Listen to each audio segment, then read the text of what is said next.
Demostración. Si la intersección de los conjuntos A y B es igual a A, esto quiere decir que A es un subconjunto de B y viceversa. Si A es un subconjunto de B, esto quiere decir que la intersección de A y de B es equivalente, es igual a A. Entonces, esta demostración la sacamos del segundo capítulo de Lenguaje Matemático, Conjuntos y Números. El segundo capítulo de este libro está dedicado a los conjuntos, ¿no? También a introducir un poco la lógica, la lógica de predicados, mientras que el tema 1 había explicado la lógica proposicional. Entonces, los conjuntos son una herramienta básica en matemáticas, se utilizan como fundamento de prácticamente toda la matemática actual, ¿no? Y hablaremos sobre ellos en algún otro de los vídeos que hagamos cuando resumamos algunos de los contenidos del tema 2. Para lo que nos toca, el libro está explicando las relaciones de conjuntos. Las relaciones de conjuntos son muy parecidas a las relaciones de la lógica proposicional. Entonces, en lógica proposicional, por ejemplo, teníamos la disyunción, y la disyunción es equivalente a la unión de conjuntos, y en lógica proposicional teníamos la conjunción, y esa es equivalente a la intersección de conjuntos, ¿no? Entonces aquí hablamos de la intersección, y en el libro se da una prueba de que si A unión B es igual a B, entonces esto es equivalente a decir que A es un subconjunto de B. Esta es un poco diferente, es si A intersección B es igual a A, entonces A es un subconjunto de B. La que acabo de explicar, la de la unión, se explica en el libro. La que pongo aquí se deja como un ejercicio para el lector, y eso es lo que vamos a hacer ahora, dar la demostración baseándonos en esa de A unión B igual a B, si solo si A subconjunto de B. Vamos a utilizarla como plantilla para esta demostración de si A intersección B igual a A, entonces esto es equivalente a A es subconjunto de B. Entonces, una primera demostración es intuitiva, o sea, no es estrictamente rigurosa, pero nos servirá para dar con la idea correcta antes de tener que explicarla con un poquito más de rigor. Entonces vamos a partir del diagrama de Venn. Entonces lo que tenéis a la derecha es un diagrama de Venn. Los diagramas de Venn se utilizan para, mediante círculos que están conectados o no los unos con los otros, para representar conjuntos, ¿no? Y las diferentes relaciones, yuxtaposiciones, etcétera, de unos conjuntos con otros. Entonces ahí tenemos dos conjuntos, A y B. Estos conjuntos A y B tienen una área común. Esa área común es A intersección B. Diríamos que el conjunto A tiene elementos que están solo en A y algunos que están en B. El conjunto B tiene elementos que están solo en B y algunos que están en B. Y a partir de A y B, pues tenemos otros dos conjuntos que se han creado. Tendríamos A unión B, que sería todo lo que aparece aquí coloreado, y tendríamos A intersección B, que sería el área en el que se solapan, que es la zona que aquí aparece en violeta y que aparece ya indicada A intersección B.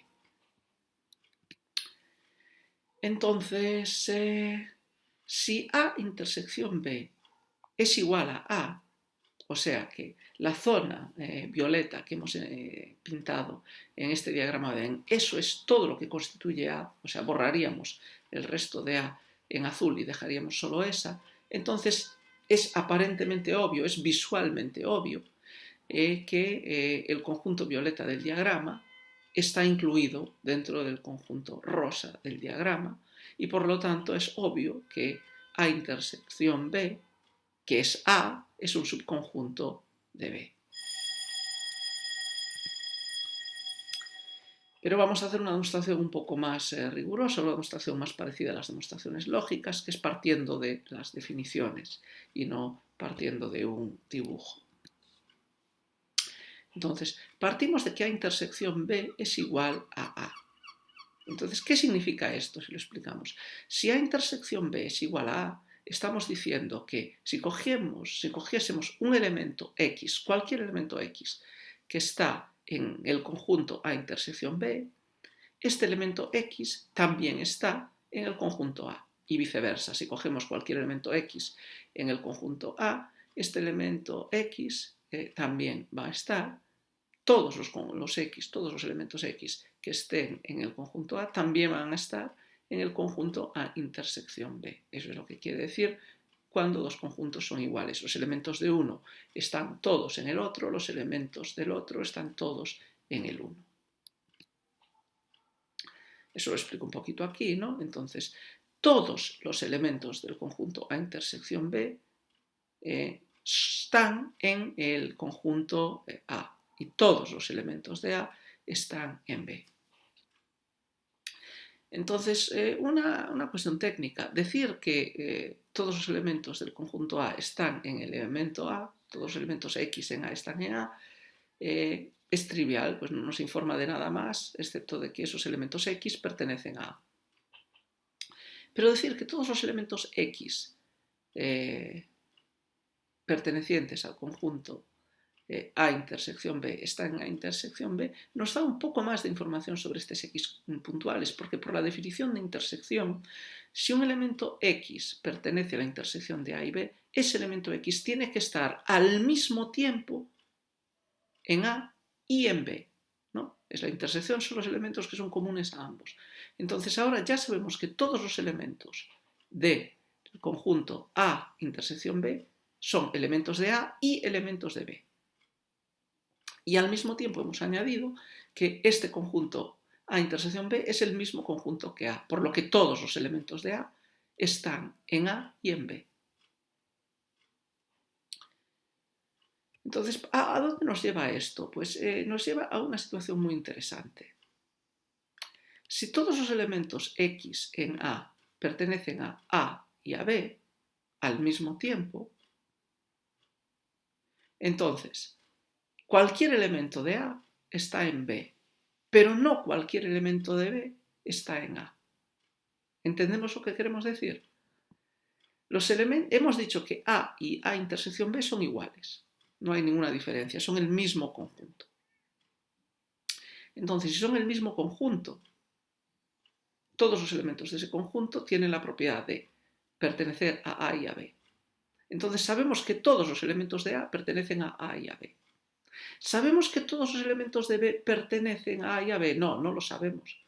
No tiene por qué. Podría darse el caso, en ese caso A y B serían iguales, pero podría no darse el caso. Entonces, sabemos que en el diagrama de Venn anterior, por esta definición que hacemos de las pruebas, la zona azulada no existe, porque hemos dicho A intersección B es igual a A y todos los elementos de A o de A intersección B tienen que necesariamente pertenecer a los dos conjuntos. No es posible, no puede existir un elemento en A que no pertenezca al mismo tiempo a B. Entonces, si todos los elementos de A pertenecen a B, hemos demostrado, esa es la definición de subconjunto, ¿no? Si todos los elementos de A pertenecen a B, entonces A es un subconjunto de B. Y hemos demostrado lo que queríamos demostrar.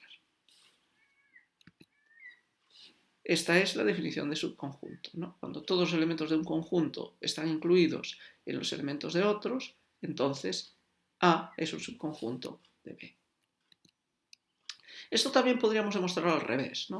Entonces, en vez de partir de A intersección B igual a A para demostrar que A es un subconjunto de B, podemos partir de que A es un subconjunto de B e intentar llegar ahí a que la intersección de A y B tiene que ser equivalente a A. Entonces, si A es un subconjunto de B, todos los elementos de A están incluidos en B, lo acabamos de ver. No puede haber ningún elemento de A que no esté incluido dentro de B. Si este es el caso, entonces la intersección A y B es una intersección de B como una parte de sí misma, ¿no? Porque todos los elementos de la intersección B pertenecen a B. Todos ellos. No hay ninguno que no pertenezca a B. Entonces, es un subconjunto de B. Es obvio. Y aparte es el enunciado del que partíamos, ¿no? Todos los elementos de A están en A y B y obviamente todos los elementos de B están en B. Entonces, ¿qué hay dentro de esta intersección? Como esta incluye lo que está en A y lo que está en B, estará todo A, porque hemos dicho que todos los elementos de A están al mismo tiempo en B. Y de B estarán todos los elementos que son de A y B, o sea, todo lo mismo que todo el conjunto A, y no estarán los elementos que solo son de B y no de A, ¿no?